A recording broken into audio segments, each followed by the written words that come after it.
2 гектар айдоо жери менен мына ушул менен чогуу 11,5 сотук жер аянтта ушул 5 бөлмөлүү бышык кыштан түшкөн үй шашылыш түрдө 45 000 доллар кеми бар деп сатууга чыгып жатат.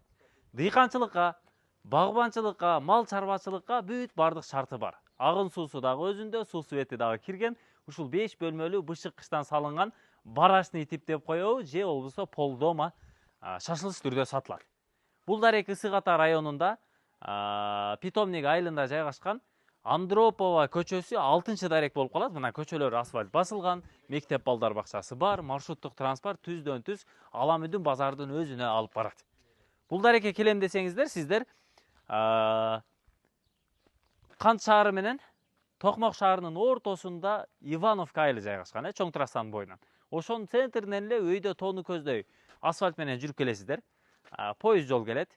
Станция Ивановка, андан бир аз өтсөңүздөр эле ушул Ысык Атанын жолу болуп калат да, өйдө тарап ушул бүтүн Ысык Ата, Ысык суу жанакы курорттор. Түз келгенде станциядан өтүп бир аз жүргөндөн кийин асфальттан солго күн чыгышты көздөй буруласыздар. Госплада Питомник деген айыл экен. Питомник айылы деп коет. Ушул Андропов көчөсү 6-даректи издеп келе бересиздер. Бул жагы 11,5 сотук. 11,5 сотук. Андан ылдый тарабы ушул границанын ылдый жагы үлүш жери дагы чогуу, ал жагы ушул узуну 850 метр, турасы болсо 24 метр болгон 2 гектар айдоо жер экен. Бул тарабынан турасы 19 метр, ушул тыныке менен тосулган. Ал эми узуну 60 метр, бул кызыл китептүү. Кызыл китептүү. Киргенде мына бул тарабы бош орун, оң тарабы дагы бош орун. Үйдүн артынан ушул пластик эшик аркылуу кирип чыга бересиздер. Орто полдоманын чек арасы дагы тосулган. Кошуна менен бүт баары такталган. Централдык таза суу дагы бар, электр энергиясы дагы бүт баары кирген. Ушул бышык кыштан салынган үй. Бүт бардык жашоо шарты менен аны чачпай сиздерге көрсөтүп беребиз. Пластик терезелери бүт баары жаңыртылган, орнотулган. Гаражы бар, склад бөлмөлөрү бар. Ылдый тарабында бактарагы бар экен.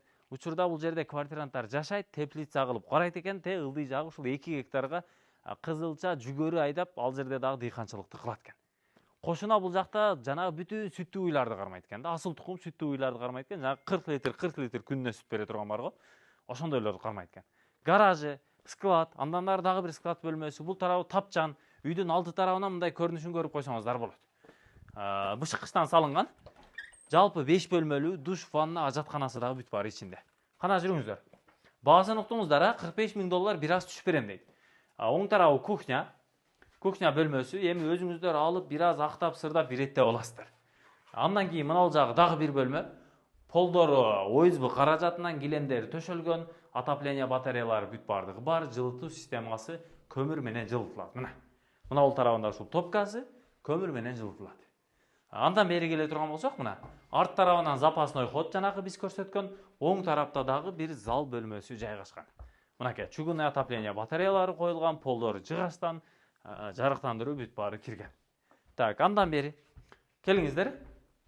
Мына оң тарапта дагы бир бөлмөсү бар, зал бөлмөсү. Зал бөлмө, жалпы 5 бөлмөлүү үй. Андан бери келсеңиздер, мынакей. Бери келгенде мына маңдайда санузел бөлмөсү. Душ, ваннасы бүт бардыгы орнотулган. Санузелдин жанында эле мына жагында ажаткана бөлмөсү бар, мынакей. Ажаткана бөлмөсү, бул жагы эми унитазын орнотуп коюптур, сыртка сливке агып кетет экен. Анан мына жагы детский бөлмө. Эң акыркы 5-чи бөлмөсү ушул детский спальный бөлмөсү. Полдору жыгачтан, потолоктору бийик, отопление бүт бардык бөлмөлөргө кирет экен. Жаңы пластик терезелерди орнотуп койгон, жанакындай кышында üşüdüm деген тема болбойт экен да.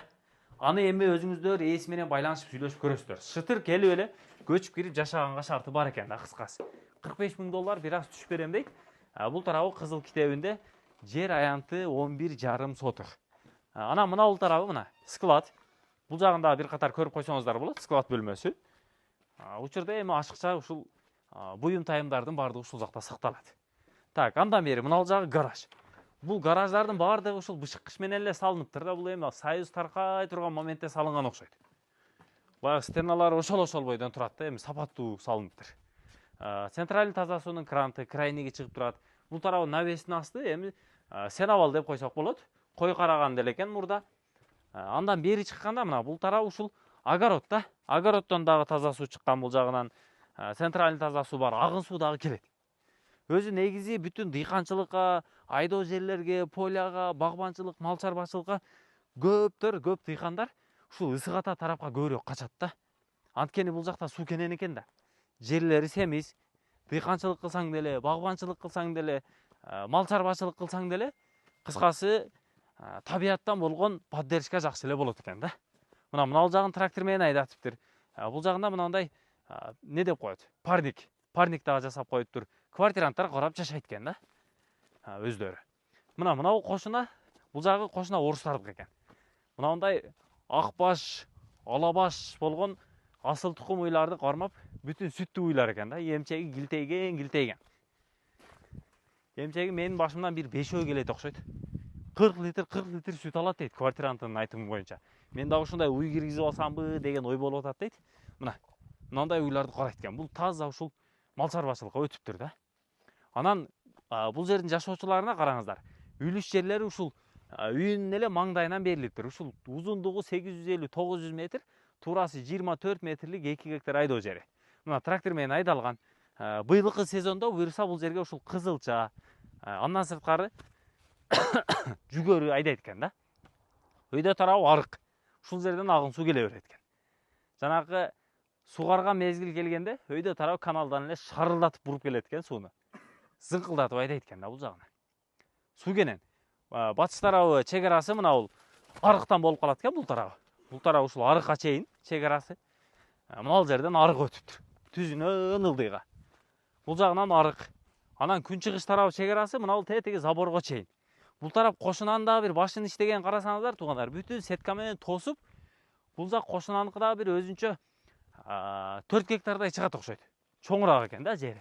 4 гектардай чыгат окшойт. Таза багбанчылыкка өтүптүр.